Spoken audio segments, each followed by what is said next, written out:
You also give me cues, like, you know, for instance, if you want to jump in and say something, like maybe do this on the table. את לא הגעת למקום שאת חושבת. So let me tell you something. את יודעת מה זה שכונה? I tried the neighborhood. Right now, you are not in the academy anymore. Alex, I'm going to take the pages away from you. I can fucking hear it. You can hear it. I can hear it. You can hear it. Don't want to make any noise. Don't worry. Just don't worry. Forget about the paper. Don't worry. Be happy. We have a doctor in the house. A doctor and a lawyer. This is a Jewish mother's, father's. Are we starting? Wet dream. Girl, we started before. He's already going to use that stuff. Hi, welcome to October 7th, Emotionally Raw coverage from Dor Comet and me, Amy Sapan. It's December 21st, and it's the 76th day of the war. It's Thursday, around 1 p.m. We're in Dor's apartment, and joining us here is Dr. Alex Ewenczyk.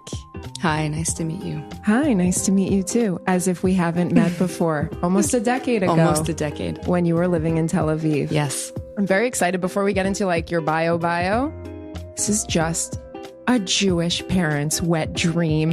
A doctor, a lawyer, together. What else could anyone be asking for, right? Right?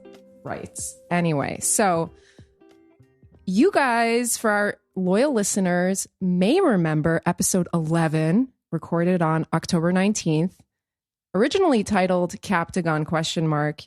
Renamed Bad Drugs, Good Drugs. In that episode, we explored a hunch that came in from a friend in New York, and that friend was Alex. And Alex and I got into it in October, and she was like, I have a hunch that the Hamas terrorists were fucked up on a synthetic methamphetamine called Captagon.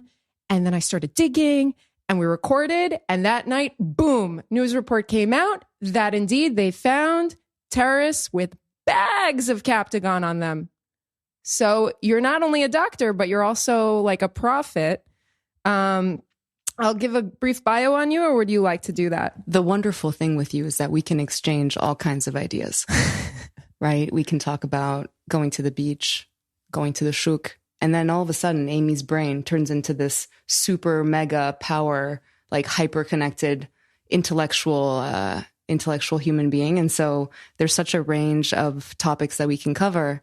And I think our friendship is really beautiful in that way, because when I started thinking a little bit about what I was seeing as a clinician, right away, I thought, I emailed you, I texted you on Facebook, I think, and I said, you know, you're the person that I want to talk to about this because you're receptive to ideas that haven't been put out there yet.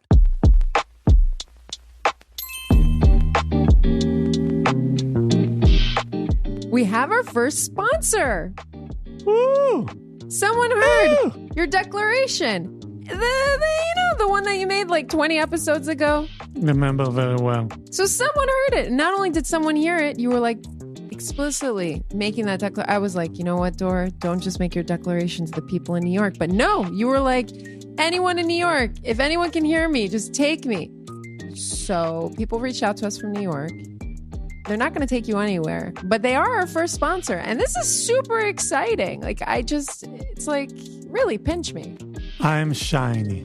So today's episode is brought to you by this fantastic sponsor, Zahav Jewelry. Do you guys know what Zahav means? It means gold.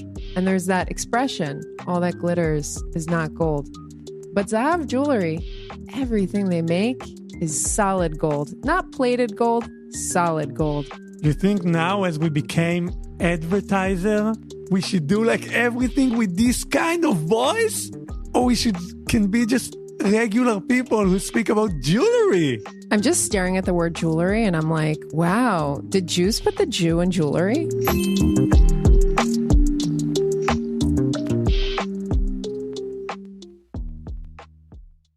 Alex is a board-certified adult and child and adolescent psychiatrist. She graduated from Brown University with a degree in neuroscience and completed medical school right here in Tel Aviv at the Sackler School of Medicine at Tel Aviv University. After she was in Tel Aviv, she went back to New York for her residency and fellowship in adult and child and adolescent psychiatry at Montefiore Medical Center, Einstein School of Medicine in New York City.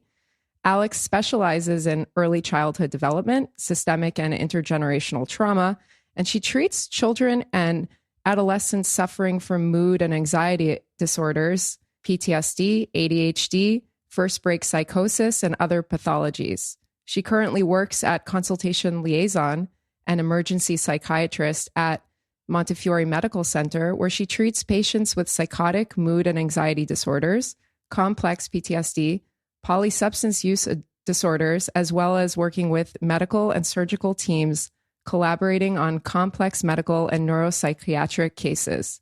She has presented at psychiatric conferences nationwide and is the recipient of the Davidoff Teaching Award at the Einstein School of Medicine. Holy guacamole, Alex. What an honor and a treat for you to be here with us today. No, thank you for having me. So I'd love to get into Captagon.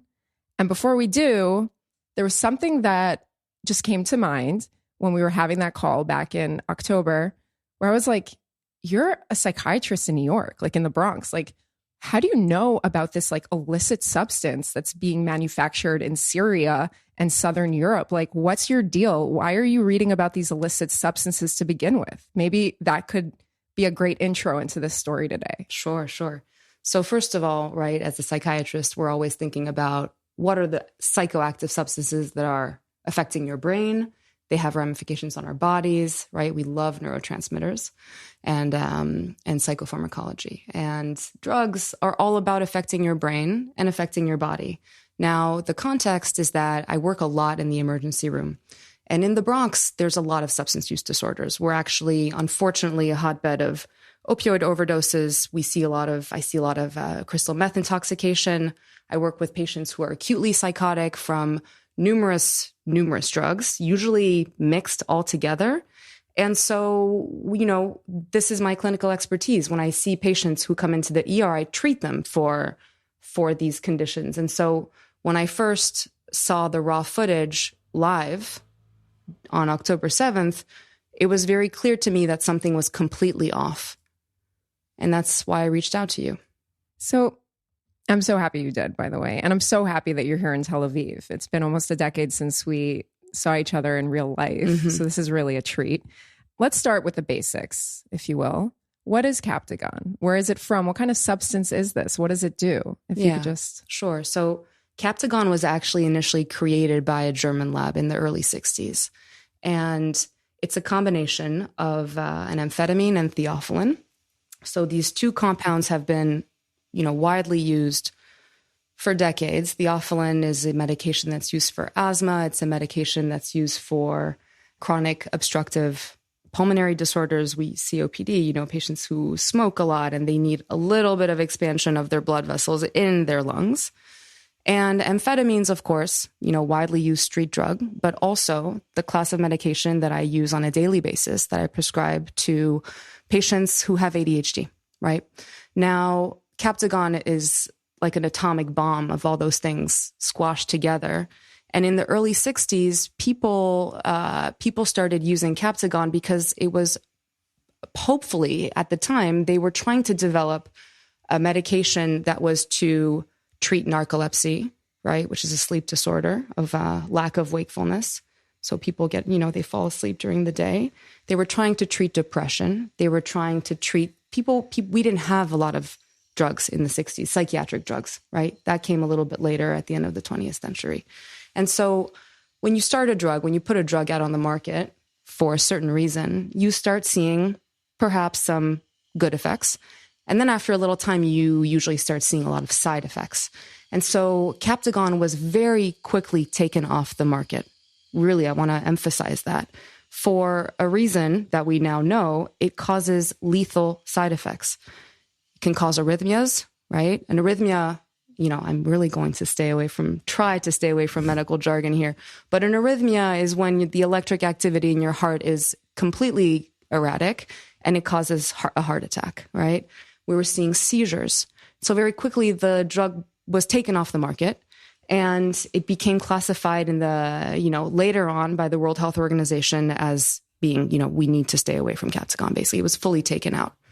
Now, what happens is when medications get taken off the market, there's, this reason, but also they were seeing that there was a lot of addiction coming from Captagon, right? It's a very, very potent amphetamine. And it's not only potent, but it has a very fast action of onset in your brain, meaning our brain is basically a fatty substance. We call that lipophilic. It loves, it's fat, right?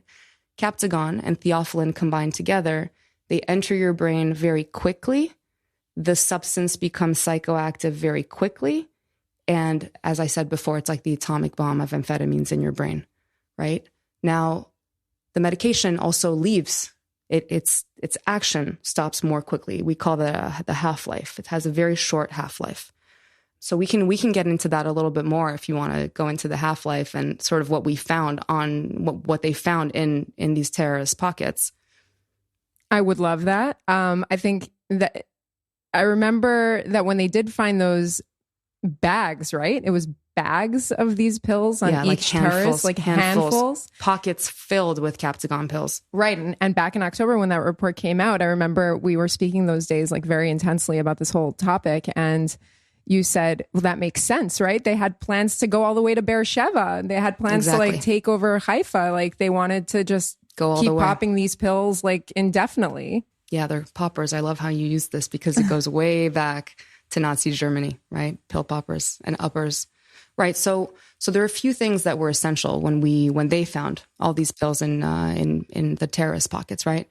If a medication has a very potent action and it has a very short half-life, that means you need to be taking them quite frequently, right? The fact that their pockets were filled with these pills, as you said, is that they wanted to go hard, they wanted to go fast, they wanted to go strong, and they wanted to go far, right? They wanted to go much, much further than what actually happened, which is horrific. This might be a really great point to like take a step back for a second and say, wait a second, why would someone want to take Captagon? Like what does it do for you? Like, in terms of the drugs that are available to Hamas terrorists to take to maybe enhance their performance, could you speak a little bit to, I guess, the effects and side effects of Captagon? I hear it, yeah. אני פשוט אדבר איתו. רגע.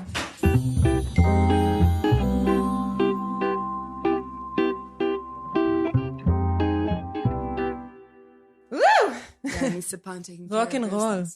Listen, guys, if you heard some background noise just now, I just want to say hats off to Alex for just being so eloquent and poised and being able to speak so knowledgeably and articulately while there's crazy drilling going on downstairs. No, this is just the Tel Aviv spirit. Oh my God. Our official bird is a crane. So we were about to get into Captagon. Like, what does it do? The effects, yeah. Yeah, what are the effects of this stuff? Like, what does it make you feel like? Yeah. Because I'll say that some of the media reports that I was reading were like, oh, it really like chills you out. It like pacifies you. Yeah, I read that also, which is really it's a complete misrepresentation of Captagon. I want to put that out there, right? So Captagon is an amphetamine, right? Mostly an amphetamine. Theophylline is a different class of medication, but they're all mixed together, right? So what do amphetamines do? Normally, they're used to treat ADHD. Sometimes we use very low dose amphetamines to treat older patients with who have a little bit of depression and after they have a stroke, right? But mostly amphetamines, they increase alertness. They basically get rid of fatigue. They give you loads and loads of energy for hours, right? Increased concentration, grandiosity, the sense of invincibility, euphoria, right? We have to talk about this component. It has an analgesic effect, and in regular terms, that would mean that it really sort of will numb away some pain. I'm speaking of Captagon here, and you're able to go for hours without sleep, without food. It's a very strong appetite suppressant. Without drinking, right? The feelings of thirst you will not be cognizant of the things that your body needs to function during the intoxication with amphetamines, with Captagon, okay? So it's a CNS stimulant, central nervous system stimulant. It brings things up. That's why we call them uppers, up, up, up, up, up. But Newton's third law, what does it say? Whatever comes up must come down. And the down will be very, very, very severe. Just to go back to the kind of work that I do in the Bronx, in the ER, actually in any psych ER, I'm sure it's also, we see this here really sort of internationally. People who come when they're intoxicated with cocaine, first of all, lethal arrhythmias, seizures, right? Your adrenaline system is completely AWOL. Your circadian rhythms, which is sleep-wake cycles, are completely AWOL, right? Patients come in, they're acutely suicidal during their crashing phase, acutely suicidal, right? So this is not a drug that's benign, right? If the World Health Organization took it off the market, there's a pretty good reason why that happened, right? So it increases alertness, increases concentration. These are the things that we see in more low doses. So I think it's important to talk about how Captagon has been described in the media. They talk about it, the Daesh drug, right? It was used by ISIS over 10 years ago in 2013 when they were doing public beheadings. We saw them on TV. I remember I was living in Israel when this was happening.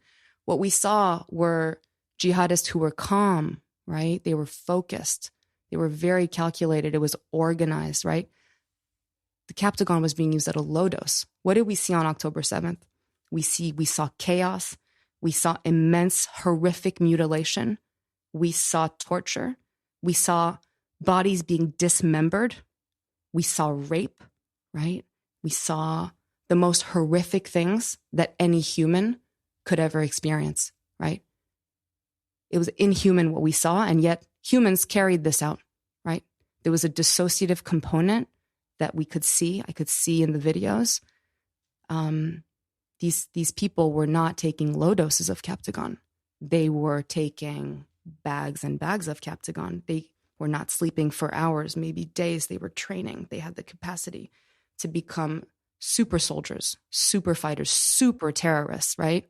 A person intoxication, a Hamas terrorist being intoxicated on Captagon will turn them into a ruthless killing machine. So this is very different than what Captagon was initially marketed for in the 60s. We saw students take Captagon in the 60s at very low doses to study for tests, to study for exams. We see this internationally on college campuses. People will sell a little bit of Captagon here. Let's finish a paper. Let's stay up all night, right? But these are very low doses where you can be very focused, you can be very calm, you can crank out a paper very quickly. This is not at all what we saw. This is not at all what we saw. We saw trigger-happy monsters who were set out with one goal, which was to slaughter Israelis. Slaughter Israelis. So all this to say, it increases your physical performance, right? You become a killing machine. You can compare it to a doping agent, but I feel like it does not do it justice.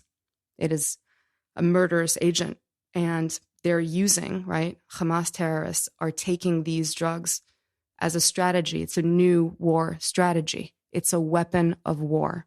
There is absolutely no justification that could ever be made that it would be the fault of medication. Absolutely not.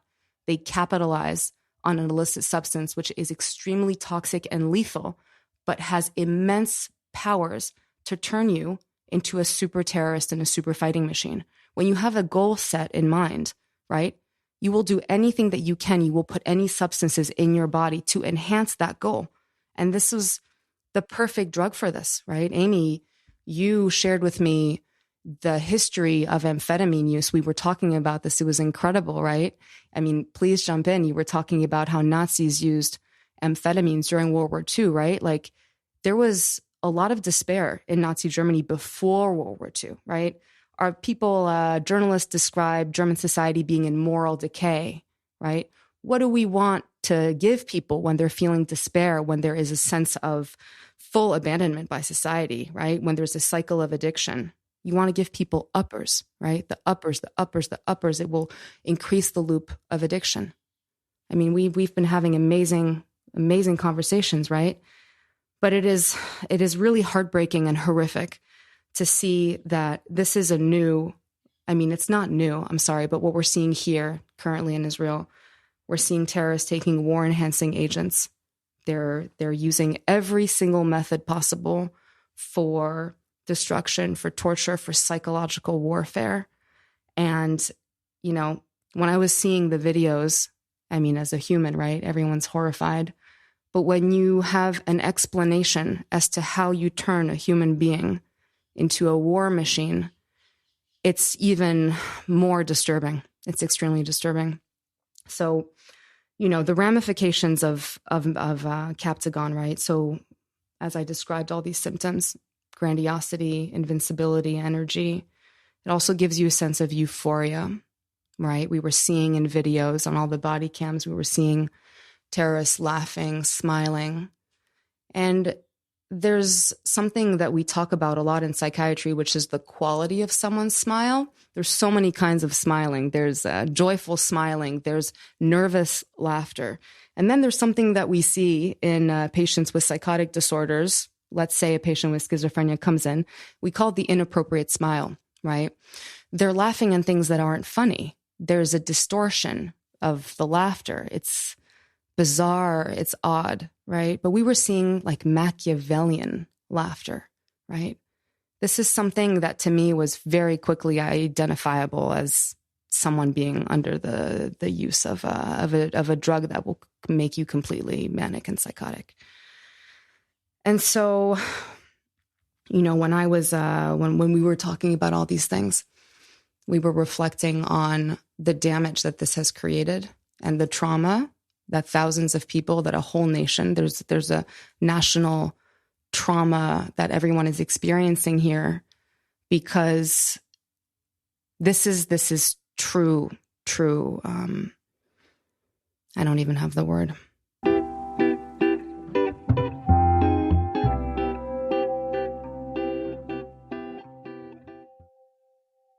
Oh, there's so much I want to talk to you about, honestly, Alex. Right. Like drugs are fascinating. Everything from like the increased libido, psychotic behavior. The rapes were so severe here that they were finding dead bodies with broken pelvic bones. I mean, this is completely weapons in women's genitalia.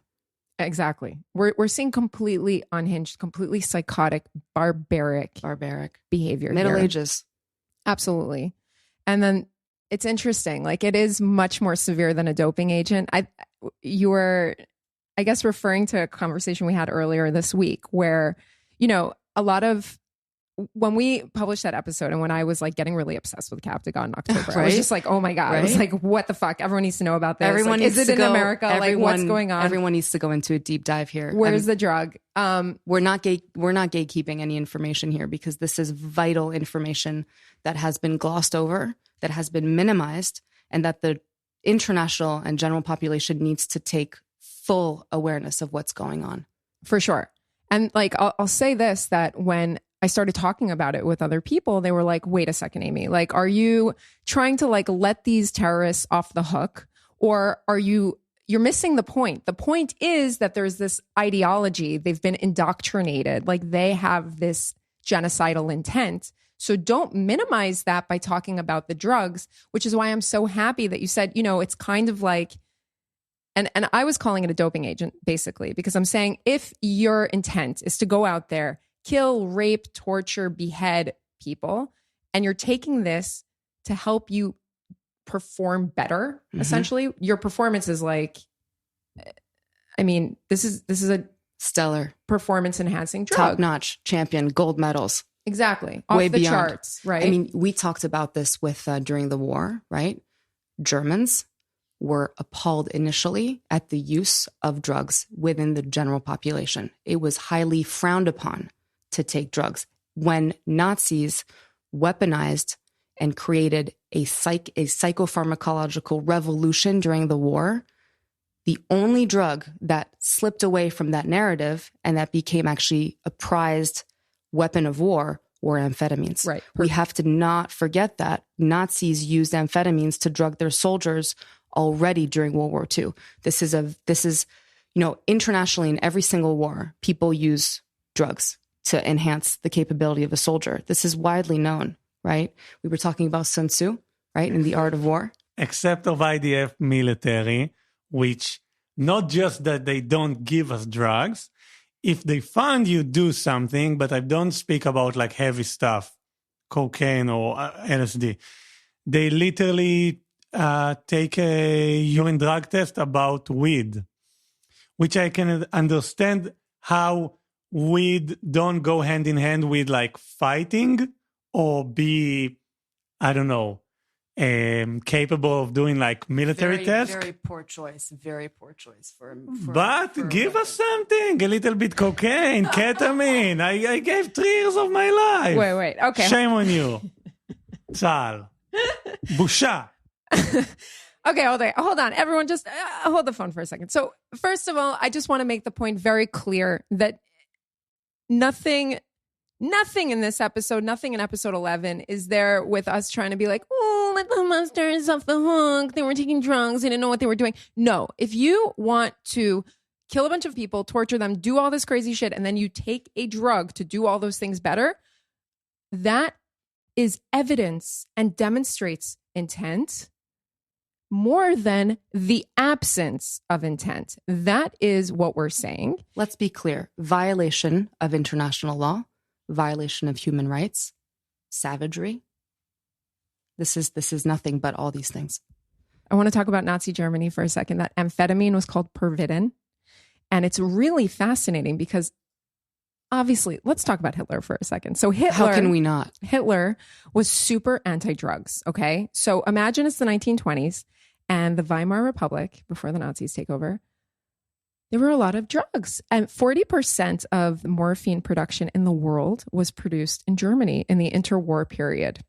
And Hitler had this really anti-drug platform. Let's remember, they had just come out of World War I. Right. There was a lot of despair. German morphine production was really like through the roof in the 20s, and the world was relying on it.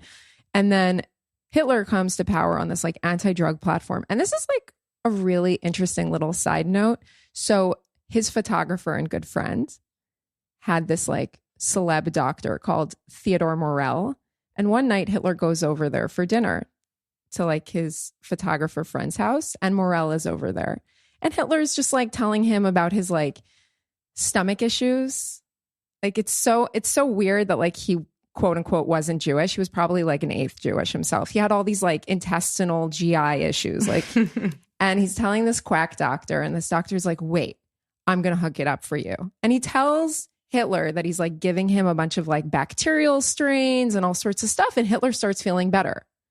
Later, it's revealed that he was probably giving Hitler methamphetamines, and Hitler became like really hooked on this stuff towards the end of Hitler's life. But you know, when he commits suicide in that bunker, his like teeth are rotting. The dude is like shaking all the time. He's like, well, actually, acute withdrawal symptoms of any amphetamines is because by the end of the war, anxiety. Guess what? He couldn't get. He couldn't re-up his personal drug supply. Like they were fucked. But in between those years, between that meeting with Morell and the end of Hitler's life, this drug, pervitin, is manufactured. It's on billboards. They're requiring their soldiers to take this stuff. And a lot of like military historians say that without this drug, the Nazis wouldn't have advanced as far as they did. Like they might not have won in 1939. Like when they invaded Poland, they might not have won that battle. They might not have succeeded in the early 40s. Like, we don't know what would have happened in World War II without this drug, essentially, is what I understand, which is pretty fucking massive. And this drug was so important that they were actually experimenting on inmates at their concentration camps. Nazi researchers were using concentration camp inmates to test a cocaine-based wonder drug. It was called DIX. It was a mix of cocaine, the amphetamine pervitin, and a morphine-related painkiller. And they were basically like forcing the inmates to carry like 20 kilos on their backs and march for like 55 miles. Like crazy stuff. Like they knew how much drugs were important for their advancement. It's crazy because I'd love for you to speak on this. Everything has a cost, right? Like what you said, Newton, everything that comes up must come down. One interview that I read with Norman Ohler, who wrote Blitz, Drugs in the Third Reich, he said, you know, I wouldn't suggest taking this stuff long term, because if you take this long term, like, you know, terrorists could be dying of heart attacks on the field, they're going to burn out, etc. But he said that if I was the dictator of a small country that was going to attack an advanced army, I'd absolutely make them take this shit, because it's not going to be such a long campaign. Like if this campaign gets longer, which had me thinking this morning, you know, this drive to do a ceasefire or these like pauses in the fighting since day one, is that so that these fighters who are like fucked up on Captagon could theoretically like have a break so that their bodies can like readjust so that they can like take more for like 5 days on end and then take another break? And then is that part of this possibly? You know, you're describing things that are, you know, do you want So to have theoretical, a like, career I'm so out switch, there. career switch, come become a psychiatrist with me.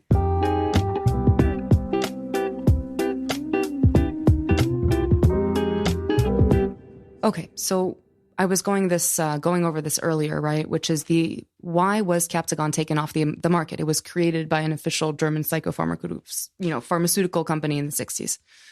Very quickly, they saw arrhythmias, lethal arrhythmias. So people dropping dead from heart attacks. They saw seizures, right? They saw inability to then rest, right? It screws up your circadian rhythm. You're awake for hours. No body is able to function on very little hours of sleep for days, right? The crashing of being on an amphetamine, which is, by the way, cocaine is an amphetamine, right? Captagon is a synthetic amphetamine. Cocaine come from the coca leaf, right? It takes time to grow plants, and it's expensive to grow plants. Captagon is a synthetic amphetamine. It costs nothing to produce, 50 cents. We'll get to that in a second. But the side effects of chronic use of any kind of amphetamine use disorder are severe depression, lethargy, sleep abnormalities, acute suicidality. You know, we see this in the ER when patients come in and they're intoxicated with cocaine. They crash. Once the body is exiting their drug, they're sleeping for hours. They're ravenously hungry, right? They're acutely suicidal. We have to put them on suicide watch, sometimes for days, right? Sometimes we have to hospitalize them on inpatient psych units against their will. I think it's important right now to talk about quickly the drug trade. This has been widely covered in the media, but Amy and I, we've been talking about, what are the things that have been distilled down? What are the things that haven't been really put forward in the narrative about this weapon of war? Captagon is mostly a Middle Eastern, Southern Europe drug. We look at the Drug International Trade, which I've also been interested in, and everyone has their turf, right? Latin America, one turf. Middle East, another turf, right? Captagon was skyrocketed around 2013 when ISIS really when ISIS really blew up in Syria, right? A lot of the Captagon labs are scattered along the Lebanese and Syrian border. Now, interestingly, Hezbollah has misused and also abuses Captagon, but there's this turf between I'm going to steal your Captagon lab and then they're going to relocate a few miles ahead or north or east or south, right? Once the Captagon is produced, by the way, every single illicit substances needs raw materials. If there's a shortage of raw materials, you do not know what there is in the Captagon. So here we're talking about a drug that's been created in a German lab, right? So controlled. It's been basically, there's a protocol. Every pill has to contain the same amount of substances. It has to have a, predictable outcome. Here we're talking about the illicit drug trade. There's many fillers. They have found trace heavy metals in counterfeit Captagon, zinc, nickel, right? They've found other kinds of toxic substances that will stay in your brain for life, right? Heavy metals are basically stay in your brain for life, right? They're very dangerous. So anyway, they're made up there, right? How do they even get to the Gaza Strip, right? It's not super close. They're sold to drug dealers. They cross Jordan. And then there's this kind of splitting in the routes. One route goes to Saudi Arabia. And actually, a lot of the very affluent communities in Saudi Arabia, they party with Captagon. But again, low doses, sense of euphoria, invincibility, right? Think about what people look like when they're on cocaine. They're not the friendliest people out there. Let's say a lot of ego, personality disordered ego traits come out. Not the friendliest people, not the most sensitive people out there, but you have a good time. You mix it with other drugs, with alcohol, with other synthetics that we could spend hours talking about. Captagon pill in Saudi Arabia goes for $20. That's so much money. If a synthetic drug costs less than $1, 50 cents to create. The profit is immense. The profit is, this is a multi-billion dollar, $30 billion drug industry. The entire Captagon business in Syria is estimated to be 3 times greater than the entire Mexican drug cartel. I mean, really, where have we been? Why is the world focusing on Latin America? Come here, open your eyes, right? So anyway, that's one route. The other route is that it goes through Jordan, gets to the West Bank, and then it actually crosses Israel, right? It has to get to the Strip. It has to get to the Strip. How does it enter the Strip? Well, Captagon is odorless, right? So any kind of flower, like a THC flower, these things, they smell very, very strongly. So dogs can pick up these drugs. But when you have a little pill that is odorless, it's very small. They have found, they have seized, millions of pills of Captagon that are hidden in appliances, in fruit cartels, like a lot of lemons. That's also a different, so many branches here. Fruit shipments, appliances, fridges, building materials. They had seized a Captagon shipment that was in wood, right? There was like a wood stock coming into Gaza, and they found millions of Captagon pills. They're very hard to stop. It's very hard to stop. And, I think the government is trying to do everything, and now we have an air raid siren. A little we'll be break. Back. Yeah. Okay. Wow. Alex, you're getting a whole experience. Where do we go? We're going next door to, you're really gonna, you have the key? Yes, we do. So visit zavjewelry.com, and that's jewelry with one L, Jewelry, Zahav, Z-A-H-A-V.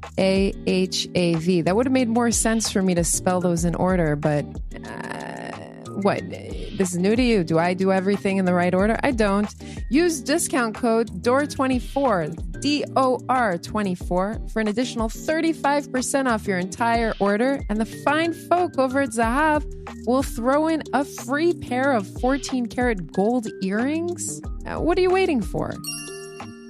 This might be a good time to start talking about the meaning of Dor's name.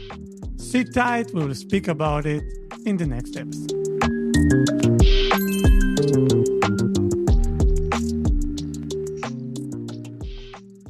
Whew. Running up the stairs, running down the stairs, going to the...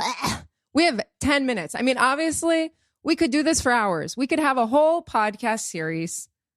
I would love that. Where Alex and I chop it up, talk about illicit drugs. That was a really bad joke. That was a really dark joke. Which one? Chop it up.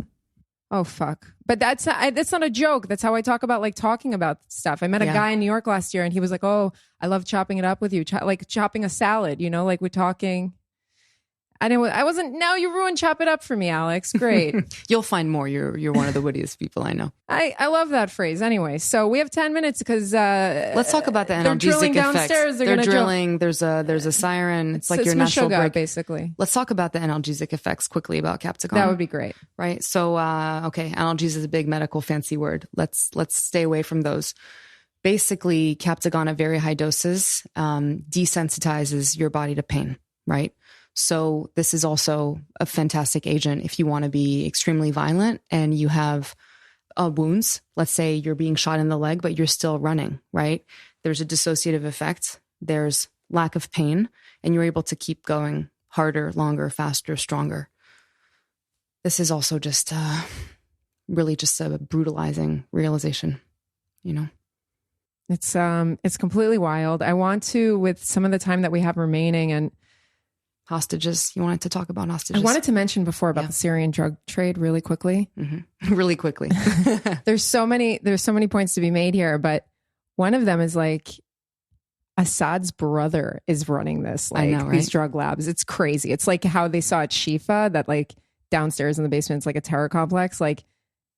From what I was reading online, it was they'll have military posts or offices, official government agencies, where they're Captagon labs inside the buildings. So, why are we holding these people up to the moral standards of humanity? This is moral decay. And speaking of, there's another dark aspect of drugs coming into play in the Hamas-Israel ongoing war, reports coming out that doctors believe that Hamas were giving benzos like Valium to some of the hostages, reports that minors, young girls, were being given ketamine, that they were being given tranquilizer pills, Klonopin, Rivotril from the clonazepam family upon their release. I was wondering if you could speak to some of this just a bit. Sure.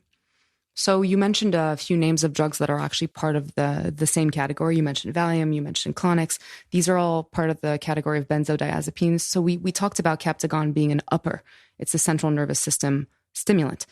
Those are the downers. Benzodiazepines are downers, similar to alcohol, actually. They affect different neurotransmitters in the brain. Captagon is mostly a dopaminergic agent. Right? We know dopamine. It's like people are obsessed with dopamine. Love, excitability, right? And then the extremes we see in Captagon. But benzodiazepines are GABA, and it's a inhibitory neurotransmitter in the brain, right?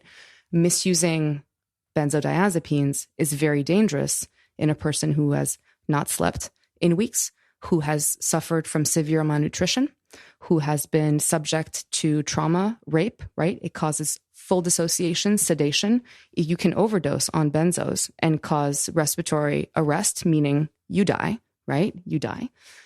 We're seeing hostages come out of the strip being told, you must waive all these sort of like fooleries. Who are we? Clowns? No. Patients were sedated. And some patients, to go back to the inappropriate laughter, I'm sure these patients, these hostages were given other substances, right? On Utox's urine drug test that you were talking about, Dor, there aren't all the substances that one can ingest in your body to test for, right? We usually test for cocaine, we test for heroin, like opiates, we test for amphetamines, cocaine, crystal meth, PCP. We don't necessarily test for ketamine. Ketamine is also very short acting, right? But we do see loopiness, smiling, giggling, right? A lot of these things we saw when the hostages were released, right? This is something that has to, I'm not a physician in Israel yet, but more reports are going to come out. The chairwoman at Ichilov, beautiful article, Renana Eitan, she was talking about, hostages being given ketamine for weeks. Why would someone give ketamine for weeks if you were going to severely rape someone, right? You want them to be completely dissociated. I mean, and it's just like the most horrific things that anyone can think about, right? So we're in a position where, we're witnessing drugs used as weapons of war, which have been done in the past, right? During World War II. It's being used now. It will not stop to be continued. And this is the beast that we're against.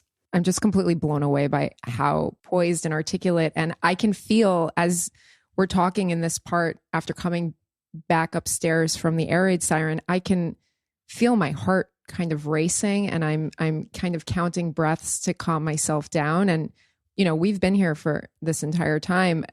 I can't imagine that this is easy for you. Like, you just landed a few days ago. And I remember one of those conversations that we had at the beginning where we were talking about the effects of trauma on telomeres. Am I pronouncing that correctly? That's the best word. It's a great word. Telomeres. And I was wondering if you could speak to that a bit, because I shared with you at our coffee this morning how hurtful it was to the first week when, a lot of us have experienced that fallout with our friends and people ex-friends now. But I remember that first week, I reached out to someone who we had been in very close touch, and I said something like, did you forget where I live? And he said, well, I see that you're posting on Instagram, so you must be safe. And I'd love if we could just unpack safety for a second and just like trauma. And obviously, like, I feel super blessed that none of the laundry list of completely horrifying things have happened to me. And I do feel safe in that regard. But I don't feel particularly safe. And I know about epigenetics traumas, not as much as you do, obviously, but I was wondering if you could speak to that for a bit, like to kind of dispel that myth that if you're not being shot or impaled or raped, that you're somehow safe while like living in this. Because from what I understand, these telomeres are getting shortened, which is basically reducing our lifespans. It's reducing our ability to fight cancer, et cetera. I was wondering, we have a doctor in the house and I'd love to take advantage, so. This is a whole new topic and a whole new world, like sequel part 2.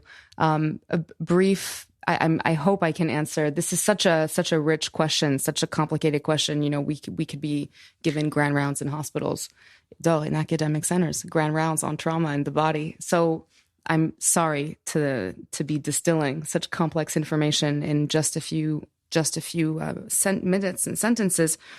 But the main gist is that our bodies remember trauma, our bodies, right? So things that are beyond words. And why does this happen? Because we have 2 little caps, kind of like caps that you have on your pencil, that are protecting. Their role is to protect your DNA, right? We have DNA at certain lengths.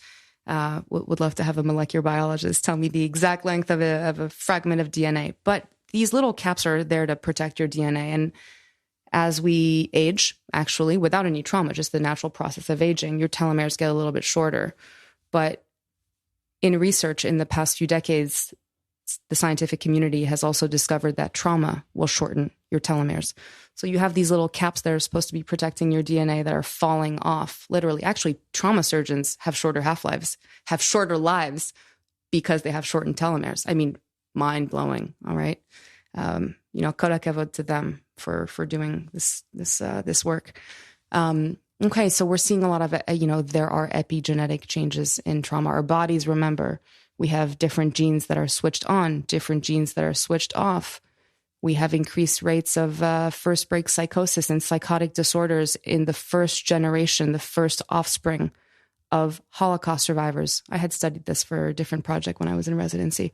I got really interested in that. Right now, your body's remembering, right? All these symptoms of trauma. And I want to say, like, everyone in this conflict is experiencing trauma. Everyone's body is hypervigilant, is on sympathetic overdrive, meaning, your sympathetic nervous system, fight, flight, hypervigilance, protection, survival instinct. Everyone in this war right now is being affected. And this is what you're experiencing right now. We just had a siren, and you've had so many since the beginning of the war. And this is your body telling you, I need a rest. I need a rest. I need I need peace, right? Our bodies are signaling this to us all the time. Let's have another sequel. This is a whole other topic, but I appreciate your curiosity, you and Dor. I really appreciate your curiosity. Information needs to get out to the general public, and many physicians in the medical community want to share. We want to share, right? We have information. We have understandings of, medications, treatments, pathologies. Let's share more. People are curious and want to know, and we're here to help.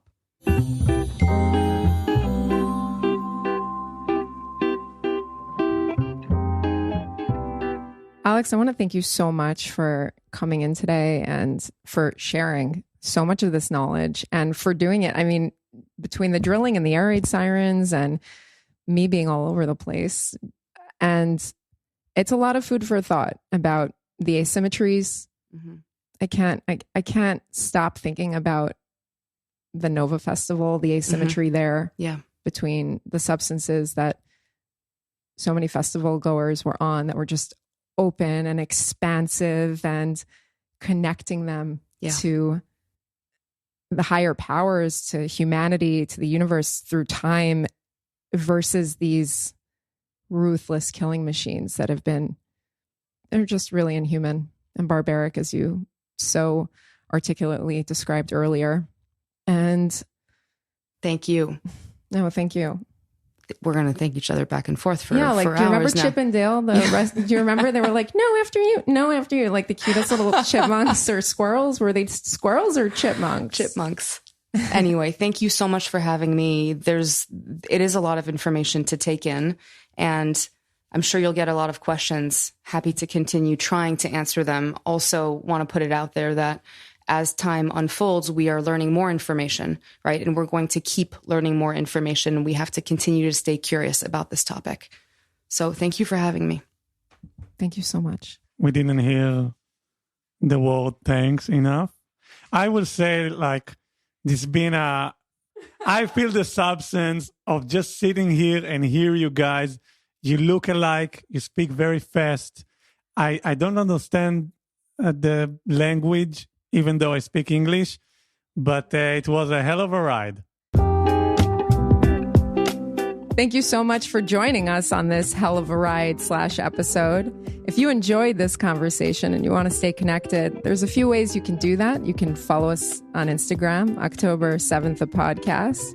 You can also consider becoming a patron over on Patreon, October 7th, the podcast, or you can shoot us an email at october7ththepodcast@gmail.com.